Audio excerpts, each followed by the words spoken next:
Welcome to the B2B Brand180 podcast, where we discuss branding and marketing tools for business. My goal today is to provide transformative, innovative approaches that can help you make a 180-degree shift in your marketing efforts or complete reversals in brand strategies. Hi, I'm Linda Finaris, and I'm the owner of Millennium Agency, a branding and growth strategy firm, and the host of the B2B Brand180 podcast. Today, I'm bringing in Chris Fox, founder of Ideas-Led Growth. Chris is focused on amplifying voices. He's a ghostwriter, mentor, does strategies, and he's skilled in developing messages that influence and inspire. Prior to his corporate world career, Chris taught literature and culture at the undergraduate and graduate level, and he holds a PhD in French literature from the Johns Hopkins University. So in this episode, you'll learn a few things. You'll better understand how to determine a unique selling proposition, why is thought leadership still relevant in the world of B2B content, and what are the best strategies or approaches companies can use to publish thought leaders. Those are just a couple of the topics that we'll be covering today. So now with our conversation with Chris. Welcome, Chris. It's great to have you here today. Great, Linda. Thank you. I'm really looking forward to the conversation. And I guess since we're on video, the audience has already met one of my best interns, and we had a little animal visitor over my shoulder. But I've sent him off to go do some other tasks, and we can focus on our conversation. Fantastic. So we'll just get started. So let me ask you, Chris, so how do you determine the value proposition, and what is the actual process that goes with that? Yeah, so I think that's a great question because there's a lot of topic and talk about this idea of generating a value proposition or a USP. And one of the ways that I like to work with clients is let's kind of put all of that aside and take a further step back and use that as your starting point. And that step back is, and I really believe this, I've seen this from very large B2B organizations that I've worked with that are established and they've been in business for decades, to startups that have just gotten the ball rolling. There's something really special that can anchor a USP. And that is, I believe that any product or service is based on an idea about change. And what I mean by saying that is that business owners or product leaders just don't spend all of the time and energy and all the intensity of developing a new product or a service unless they really believe that it's going to do something better somehow.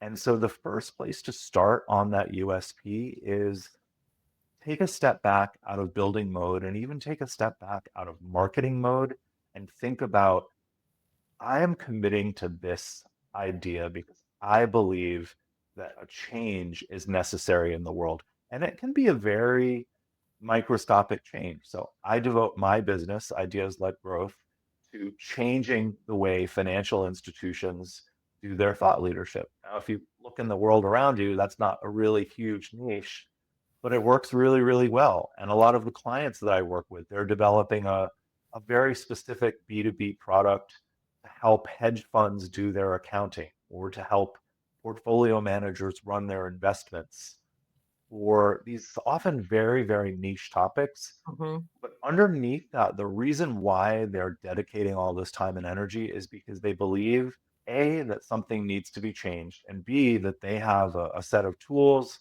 and approaches and solutions for making that change happen. So when I start with clients and when I would really talk to anyone about a USP, I always start there is put everything away for now, and let's talk even on just an emotional level. Why do you care so much about this thing that you're building? And that's often the most valuable thing because everything else can be replicated in the market, but that underlying passion in that I have an idea for change and making something better is very difficult to replicate by any other company. So when you go through the process, or when a company determines what their unique selling proposition is, what is the next step for them? What do they do with that? Yeah, so then I think that's when it starts to break down into some areas that are a little bit more recognizable as traditional marketing or traditional strategy. So let's say, I mean, it's really easy to use my own example, and I think it's maybe more approachable than some of the very obscure institutional finance stuff that I do with clients. So I will talk about my own business, but only as an example, because I think it will be helpful to listeners.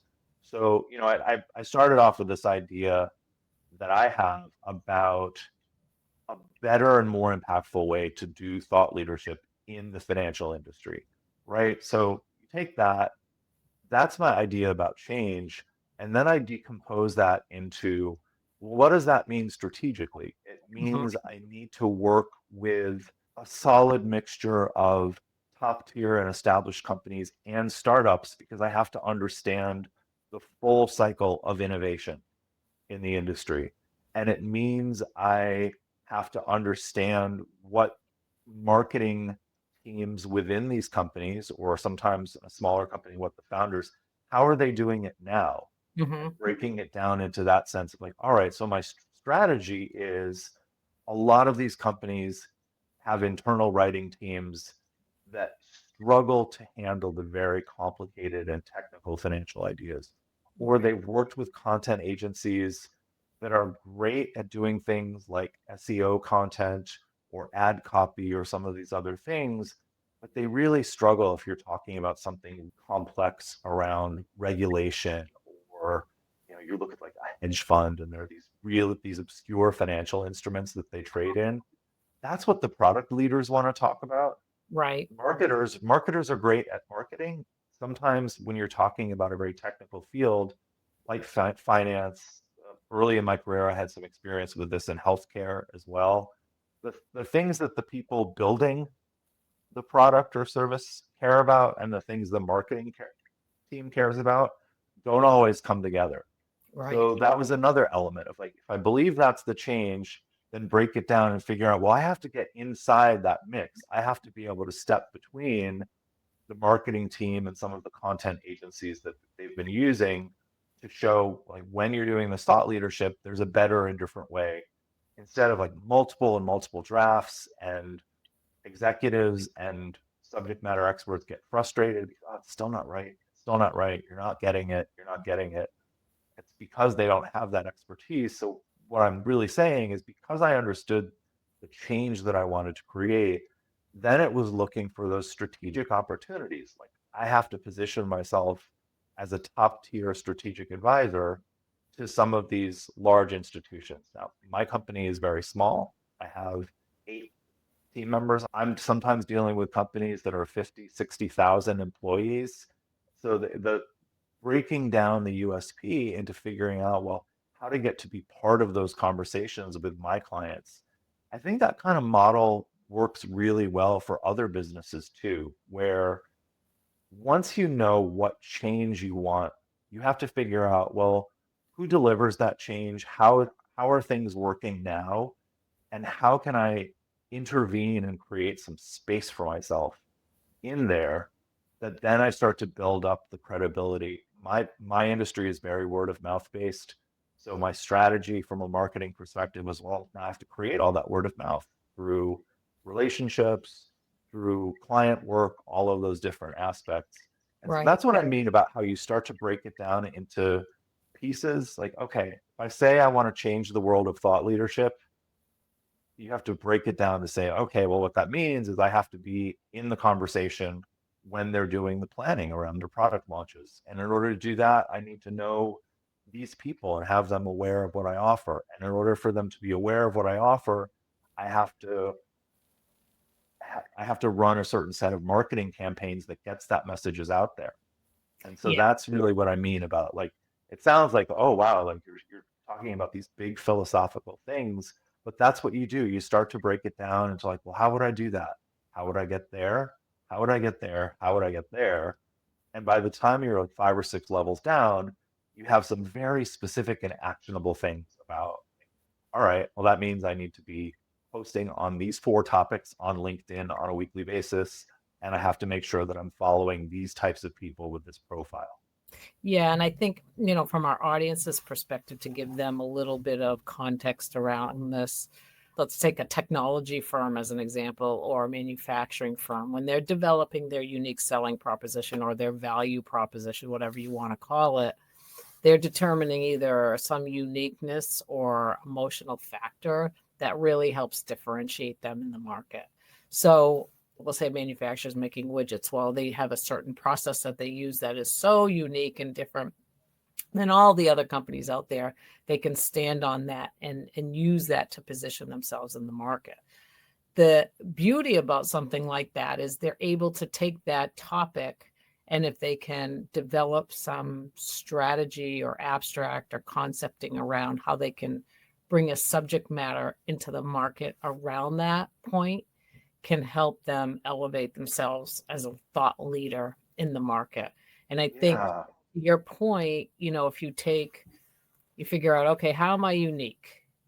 Like these companies, let's say our audience, for example, technology firms, manufacturers, whatever, architectural firms, how are they unique? Why are they different? It's not like we're great, but maybe they have a unique offering. Maybe they're different in some sort of capacity, but taking that differentiator and being able to connect it to some sort of thought leadership perspective, which then allows them to build content around that. And then to your point, build maybe LinkedIn posts around that, especially on the B2B side, and being able to create a strategy or PR strategy to get some of the material published through publications or other ways to get their name out there, white papers. It could be everything. It could be all of those, some of those or all of those. So are there any strategies that companies, or maybe an approach that companies can use to publish the work that they do? They have to have credentials, right? Can't just jump up and be a thought leader. You can on the internet if you want, but to actually have some legs, you want to make sure you have some credentials behind you. So can you speak to that a little bit? Yeah, I like your example because it might show something a little unexpected. So if you're in the manufacturing space and you have a better widget, maybe it's a certain piece of a machine that runs on a production line, but you believe that your piece is faster to produce, that it has fewer failure rates, that it prevents the assembly line from stopping as often as it does, or it reduces accidents, or some, like all of these different things that are the benefit of your new widget or your new part, or you're adding a special guard that reduces injuries that are possible on a manufacturing line or something like that.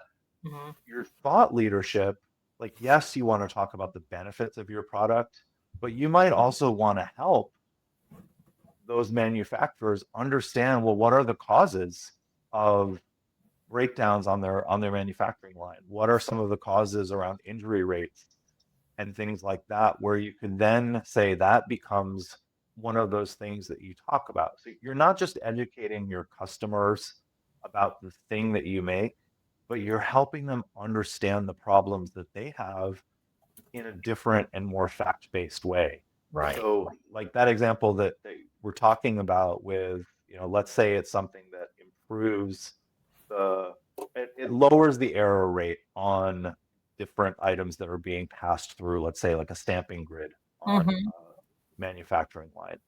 So one of the things that you might want to educate plant executives about would be things like what causes those flaws and what are the costs of, if you are turning out one out of every 10,000 items needs to be rejected versus one out of every 4,000. That's a pretty big improvement for something that has a lot of throughput. So just helping people understand the costs of letting things be the way they are today, so that you can then create that excitement and energy around the change that you're delivering. So then you break it down and say, all right, well, if there's, if we've done some research, maybe we've done some of our own studies, we have some case studies with our customers, we have all these things, then you can block those out I mean, literally on a calendar and say, Mhm. well, like week by week, we're going to talk about these things. And it's, now it's April and our Right. theme of the month is going to be reducing safety incidents. And we're going to do that by maybe publishing one longer article that really talks about the whole thing, and 15 LinkedIn posts that highlight different aspects of it, and maybe a Right. graphic that shows the Right. data, and other social media if you're using it. And if you have email capability, you're going to send that email out to all of your clients and prospects around this potentially new or unique way to look at manufacturing failures. And you make that your anchor. That's your anchor for the month or for the quarter, and everything you do is around that one topic. And then the Right. next one you move on. So maybe 1 month or quarter, the theme is health and safety. The next month or quarter, it's error reduction. Hmm. And you kind of go from there. But the thing is, and why I kind of went on a little bit at length about the whole, like, what's the idea for change, is that if you don't know your idea for change, you don't really know which of those angles you should be talking about. To just, I think, summarize for the audience, like what we're really talking about today is companies should all have a unique selling proposition or a value proposition. And I am all about the perspective of having it from the emotional viewpoint, not just this is what we like. We have a great product because of XYZ. That doesn't really resonate with the markets like an emotional connection would using a value proposition. And once you determine what that is, maybe start to think about how you could craft some messaging around that and maybe an article or some sort of abstract that would help push that out into the marketplace. So to your point, Chris, if you had a company that had a unique selling proposition, they did something differently, they were able to build out a thought leadership piece around that and use that as maybe a long form piece. And then from there, start to extrapolate that out into different marketing messages or strategies Mhm. being linked in, social media posts. It could even be an email where you're allowing them to download this piece, or it could be paid search or other strategies where you have it as gated community. So it's a great way to figure out why are we different, number one, and what can we build around that that's different. So I think that's what we're explaining to our listeners today. I'd love to ask you a few more questions real quick. I think it's helpful, I call them rapid fire questions, which means that, if you can kind of answer in a few sentences, that'd be helpful. Absolutely. Keep them short and sweet, and then we can give our audience some great takeaways. So tell me what you think the number one communication mistake is from businesses. The number one communication mistake for businesses is just going by the playbook without really putting it in terms of those things that really matter the most to your business, whether it's product, service, aftermarket service, you build client relationships. If it's not based on that, it's just generic content and everyone else is already doing it. And then what would you say the biggest communication strategy that gives businesses the biggest ROI? I would say it's focusing on narrow casting. I think any business at any point in time, there are maybe like 10 or 15 clients that would change the quarter or change the month in terms of sales. Figure out how to focus just on those instead of focusing on getting 100,000 impressions on your website and maybe one or two of them are the right people. Just Right. focus on those right people and come up with ways to get things in their hands. That's great. And then do you have one piece of advice to a CEO or CMO or a top marketing leader? Yeah, the one piece of advice I would say is that we're at a point right now, especially with artificial intelligence, that like the wave is still coming. There's this massive wave of content slop. People aren't even less. There's already way too much content out there in the world. Imagine that 100 or 1,000 times with these machines that can produce it infinitely. The thing that I would say is you really need to emphasize a strategy, like I'm describing it as a wave. You have to Mhm. be a good surfer and figure out how to ride that wave and be on top of it, not swamped underneath it. Well, that wraps it up. Well, thank you, Chris. I appreciate all of the valuable information you have shared with us today. Again, you are Chris Fox, the founder of Ideas Led Growth. I would love for you to tell the audience how they can get in touch with you. Great. Really, two things. I love connecting with people on LinkedIn, even if you're not in my industry, if you're just generally interested, find me on LinkedIn, Christopher Fox. And if you're watching the video, you'll see my face on my LinkedIn profile. The other thing is our website, ideasledgrowth.com. You go to the website, there's actually a sign up for a weekly newsletter. I write every week on sometimes very specific and sometimes more theoretical aspects of the whole process of marketing, content, thought leadership, and how to get your message out there. Great. Fantastic. Well, thank you for listening to the B2B Brand 180 podcast today. And if you like what you heard, we'd love for you to share or subscribe. And if you want to connect with me directly, you can go to LinkedIn or visit mill.agency or lindafinaris.com. Thank you for listening today.